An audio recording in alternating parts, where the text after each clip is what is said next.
الحمد لله رب العالمين والعاقبة للمتقين والصلاة والسلام على رسوله محمد وآله وصحبه أجمعين۔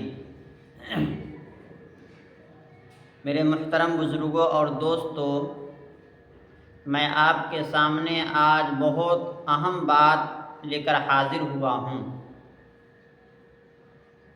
کنجوس کا مال 7 وجوہات کی بنا پر چھین لیا جاتا ہے، یعنی بخیل کا مال 4 وجوہات کی بنا پر چھین لیا جاتا ہے۔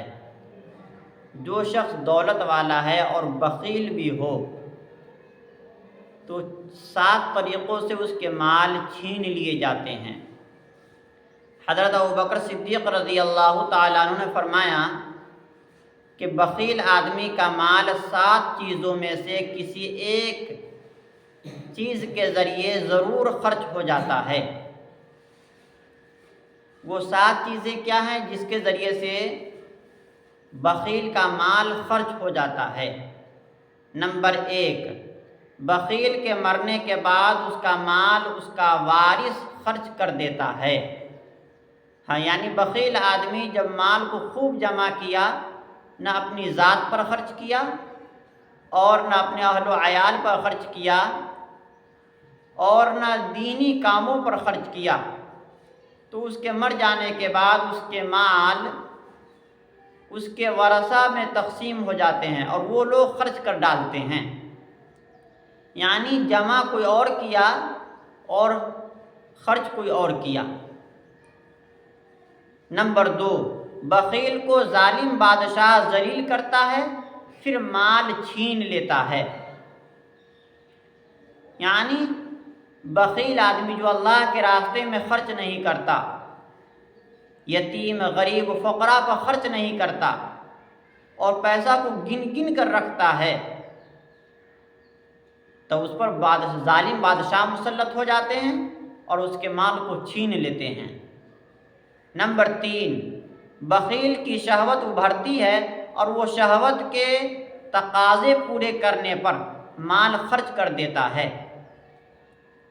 یعنی بخیل آدمی اپنی شہوت کو، اپنی خواہشات کو پورا کرنے میں مال کو ضائع کر دیتا ہے۔ نمبر 4، بخیل رائے قائم ہونے پر ویران زمین یا مکان کی تعمیر پر خرچ کر ڈالتا ہے۔ یعنی اپنے پیسے کو بے جا جگہ پر خرچ کر دیتا ہے۔ نمبر 5، بخیل کا مال غرق ہونے یا جلنے یا چوری ہونے کی واردات میں خرچ ہو جاتا ہے۔